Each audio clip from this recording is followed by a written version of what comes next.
To help fold the sides, I'm using a 1-inch or 25mm wide bias tape maker. The tape goes in this wider end, gets folded along the sides, and then comes out 1/2 inch wide. With the tape wrong side up, angle the end a bit and thread it through. If you have any problems, just use a pin or an awl to push the fabric through. Neaten up the sides and press a bit at a time. The folded sides should be even, with just a bit of space in between. If it helps, place a pin on the end to keep the tape in place while you press. When going over the seams, just make sure they're open and folded properly. I'm going to be showing you 2 different methods of attaching the bias binding without joining the ends. For the first method, fold the tape in half, matching the folded edges, and press. Turn off the steam so you don't burn yourself. I'll use the toweling for the first method. Open up the binding and then fold down the angled end about 3/8 of an inch or a centimeter and crease. With right sides together, place it down on the towel, matching the edges. Make sure you don't see the edge of the towel like this. It needs to be underneath the binding, otherwise you'll need to trim the towel later. Line up the crease to the inside edge of the foot and stitch just to the right of the crease.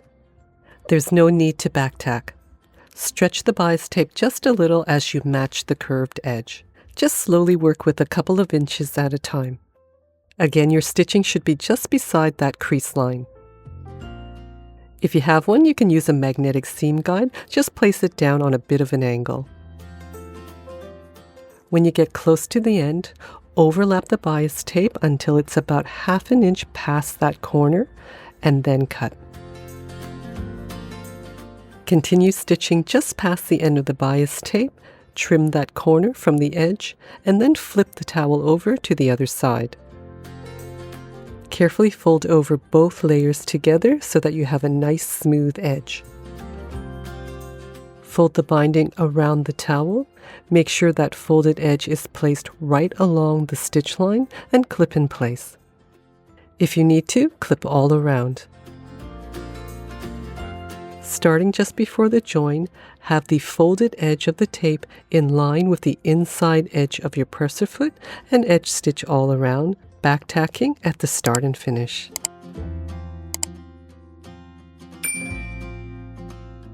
The edge stitching should look pretty much the same on both sides. For the second method, we want the back of the bias binding to be a bit wider, so instead of matching the folded edges, offset it by about 1/16 of an inch or 1.5 millimeters.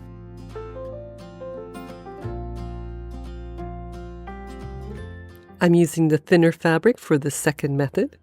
With the wider side underneath, cut the end of the binding straight across and open up. Place the edge of the fabric right in the center of the binding and fold it over. Pull the end out just a little bit and start edge stitching. Continue lining up the edge of the fabric with the inner edge of the binding, leaving that little space in the center so that it folds over easily. Again, stretch the binding a little bit as you go around the fabric.